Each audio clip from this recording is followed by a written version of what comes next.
دفعہ ایسا ہوتا ہے کہ ایک آدمی صریح توہین کر لیتا ہے پھر بھی ہم اسے کچھ نہیں کہتے. بعض دفعہ یہ ہوتا ہے کہ ایک آدمی نے توہین کے ارتکاب نہیں کیا، شاعر اللہ کی توہین نہیں کی، زبان پھسل گئی یا کوئی اور معنی مراد ہے اس کا، پھر بھی ہم اس پر ٹپا لگا دیتے ہیں توہین رسالت.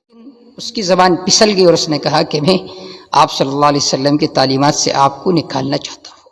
نحمدہ و نصلی علی رسولہ الکریم، اما بعد فاعوذ باللہ من الشیطان الرجیم، بسم اللہ الرحمن الرحیم. ومن يعظم شعائر اللہ فإنها من تقوى القلوب. عزیز دوستو، آج آپ حضرات کے سامنے ایک اہم بات کی طرف آپ حضرات کی توجہ مبذول کرانا چاہتا ہوں. وہ یہ ہے کہ دیکھیے، جب کوئی آدمی دین اسلام میں داخل ہو جاتا ہے تو اس کو چاہیے کہ جو دین اسلام کے شعائر ہے اس کی تعظیم کرے اور اس بارے میں بہت زیادہ محتاط رہے. جب بھی کوئی گفتگو کرے تو اس میں بہت زیادہ احتیاط کے ساتھ کام لے. ایسا نہ ہو کہ زبان سے ایسا لفظ نکلے جو گستاخی کے زمرہ میں آتا ہو، توہین کے زمرہ میں آتا ہو. قرآن مجید میں اللہ رب العزت کے ارشاد ہے وَمَن يُعَظِّمْ شَعَائِرَ اللَّهِ فَإِنَّهَا مِن تَقْوَى الْقُلُوبِ. جو شعائر اللہ کی تعظیم کرتا ہے تو یہ شعائر اللہ کی تعظیم یہ اس کے دل میں تقوی ہے، اللہ کا ڈر ہے، اس وجہ سے وہ شعائر اللہ کا تعظیم کرتا ہے.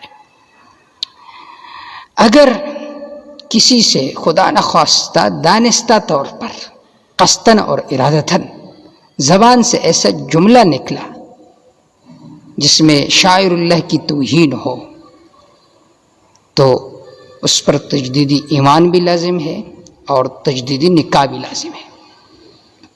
تو اس وجہ سے بہت زیادہ احتیاط کرنا چاہیے. دیکھیے، بعض الفاظ ایسے ہیں فما یکون کفرا بالاتفاق، اگر وہ الفاظ زبان سے نکلے قصداً اور ارادتاً تو وجب احباط العمل، اس وجہ سے آپ کا جو عمل ہے وہ مکمل طور پر برباد ہو جاتا ہے. جیسا کہ کوئی آدمی مرتد ہو جائے تو اس کے جو اعمال ہے وہ سارے کے سارے برباد ہو جاتے ہیں. اس وجہ سے فقہاء کرام نے لکھا ہے کہ اگر اس نے پہلے حج کیا ہو تو اس پر پھر حج بھی لازم ہوگا. اسی طرح اگر اس نے اس حالت میں اپنے بیوی کے ساتھ ہم بستری کی تو یہ زنا شمار ہوگا اور اس سے جو بچہ پیدا ہوگا وہ ولد الزنا شمار ہوگا. اگر کسی نے ایسے الفاظ زبان سے نکالے جو بالاتفاق کفر ہو. اور دوسری صورت یہ ہے کہ اگر وہ الفاظ بالاتفاق کفر نہ ہو تو اس صورت میں تجدید نکاح کرنا چاہیے احتیاطاً. احتیاط اسی میں ہے. اور تیسری صورت یہ ہے کہ وما كان خطأ من الالفاظ، کہ جو خطأ الفاظ زبان سے نکلے تو اس وجہ سے کفر لازم نہیں آتا. تو چند باتیں آپ ذہن میں رکھیے. جو الفاظ بالاتفاق کفر ہے اور دانستہ طور پر زبان سے نکالے گئے تو اس سے پھر تجدیدی نکاح لازم ہوگا، تجدیدی ایمان. دوسری صورت یہ ہے کہ آیا اس لفظ میں کفر کا معنی ہے یا نہیں، اس بارے میں اختلاف پایا جا رہا ہو تو پھر بھی تجدیدی نکاح بہتر ہے. اور تیسری صورت یہ ہے کہ خطأً زبان سے ایک لفظ نکلا، خطأً نکلا اور متکلم کی مراد بھی وہ توہین والا معنی نہیں ہے تو اس صورت میں اس پر تجدیدی نکاح لازم نہیں ہے. دیکھیے، ہمارے ہاں ایک مصیبت ہے. مصیبت یہ ہے کہ اگر ایک آدمی سے خطأً ایک جملہ زبان سے نکلا اور اس کی مراد بھی توہین نہیں ہے تو پھر ہم کہتے کہ نہیں، اس نے توہین رسالت کے ارتکاب کیے یا اس نے شاعر اللہ کی توہین کی.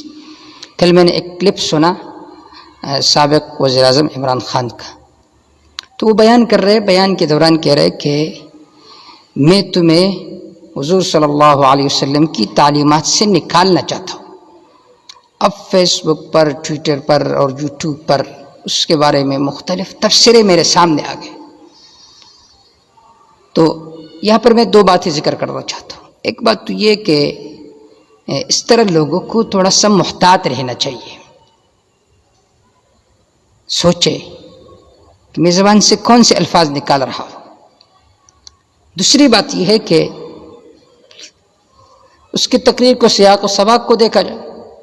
وہ کہہ رہے کہ میں دین اسلام کے تعلیمات سے تمہیں روشناش کرانا چاہتا ہوں اور آپ صلی اللہ علیہ وسلم کی تعلیمات سے آگاہ کرانا چاہتا ہوں، لیکن اس کی زبان پھسل گئی اور اس نے کہا کہ میں آپ صلی اللہ علیہ وسلم کی تعلیمات سے آپ کو نکالنا چاہتا ہوں.